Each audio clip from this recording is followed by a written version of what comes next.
বৈষম্য বিরোধী ছাত্র আন্দোলনের কি চাঁদাবাজির কি ঘটনা না ঘটনা, দেখেন বৈষম্য বিরোধী ছাত্র আন্দোলন তো এনসিপি না, বৈষম্য বিরোধী ছাত্র আন্দোলন একটা অর্গানিক মুভমেন্ট।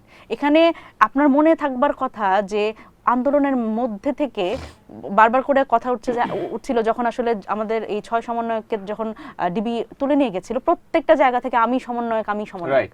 সো মানে হাউ কুড ইউ অ্যাসেস যে এক্স্যাক্টলি বিকল্প কে, তখন সবাই আমি বিকল্প, আমি সমন্বয়ক। সুতরাং আপনি তো অ্যাসেস করতে পারবেন না যে কারা সমন্বয়ক। এখন এই বৈষম্য বিরোধী ছাত্র আন্দোলনের যারা নেতৃত্ব, তাদের মধ্যে বিএনপি আছে, মানে ছাত্র দলের লোকজন আছে, গণ অধিকার পরিষদ আছে, ছাত্র শিবির আছে, তারপরে অন্যান্য সকল, এবং এমনও আছে যারা কোনো আমব্রেলার মধ্যে নাই, মানে তারা কোনো ছাত্র সংগঠন বা কোনো রাজনৈতিক যাদের পরিচয় নাই, এরকম লোক আছে। সুতরাং এটা যখন আসলে এইভাবে করে একটা ট্যাগ দেওয়ার চেষ্টা করা হয়, সেটা খুবই অমূলক। এই মুহূর্তে আসলে এই ধরনের ট্যাগের রাজনীতি আমরা চাই না।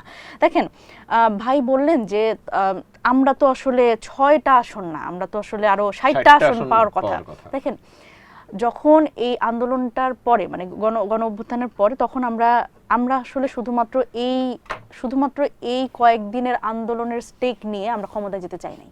আমরা প্রথমেই তখন বেগম খালেদা জিয়ার কথা মনে করছি, এবং এরপরে বিএনপি জামাত প্রত্যেকটা রাজনৈতিক দলের গত 17 বছরে যারা নিপীড়ন আছে তাদের কথা মনে করেছি। এবং সুতরাং তাদের যে একটা আন্দোলন সংগ্রামের ইতিহাস আছে, সেটা রেকগনিশন তো তাদের পাইতে হবে। সুতরাং এখানে শুধুমাত্র আমরা এই গণ অভ্যুত্থানের একক স্টেক হোল্ডার কখনো দাবি করে নাই। ইভেন আমি যদি বলি এনসিপি থেকে অন্তত আমি দায়িত্ব নিয়ে বলতে পারি, মানে ইনক্লুডিং আহ্বায়ক থেকে শুরু করে এনি পার্সন, কেউ কখনো এনসিপির লোকজন কেউ গণ অভ্যুত্থানের একক স্টেক হোল্ডার কখনো দাবি করে নাই। এনসিপি একটা এই 5 আগস্টের পরবর্তীতে এমন এখানে অনেক মানুষ এসেছে যে শুধুমাত্র আন্দোলনে অংশগ্রহণ করেছে, এর আগে তার কখনো কোনো রাজনৈতিক ছিল না, কোনো পরিচয় ছিল না, এই আন্দোলনই তাকে রাজনীতি করে তুলেছে, এমন অনেক মানুষ আমাদের সাথে যুক্ত হয়েছে।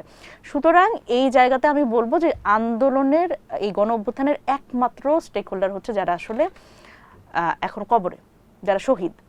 তারা তো কোনো কিছুর মধ্যেই নাই, তারা কোনো ক্ষমতার ভাগাভাগিতে নাই, তারা কোথাও কোনো স্টেক দাবি করতে পারে নাই, এখন যে সংসদে তারা বসতে পারতেছে না, এবং সেই শহীদ পরিবারগুলোও কিন্তু ঠিকঠাক নাড়চাড় করতে পারে নাই অন্তর্বর্তীকালীন সরকার।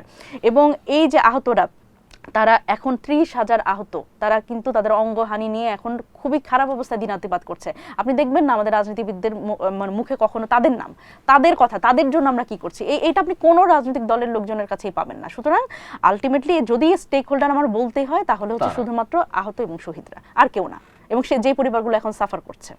সুতরাং গণ অভ্যুত্থানের স্টেক হোল্ডার এই এখনকার যে রাজনৈতিক দল যারা ক্ষমতার ভাগাভাগির মধ্যে আছে তারা না। এবং আমি আরো গুরুত্বপূর্ণভাবে বলতে পারি, যদি আমি এনসিপির যারা যে কয়েকজন ন্যাশনাল লিডারকে আপনারা দেখেন যারা গণ অভ্যুত্থান থেকে এসছে, আপনি বলেন তো যে বিএনপি মানে অর্থাৎ ছাত্র দল বা বিএনপির যারা আসলে আন্দোলনের সাথে একদম সরাসরি সম্পৃক্ত ছিল, তারা কি ক্ষমতার ভাগাভাগির মধ্যে এসছে?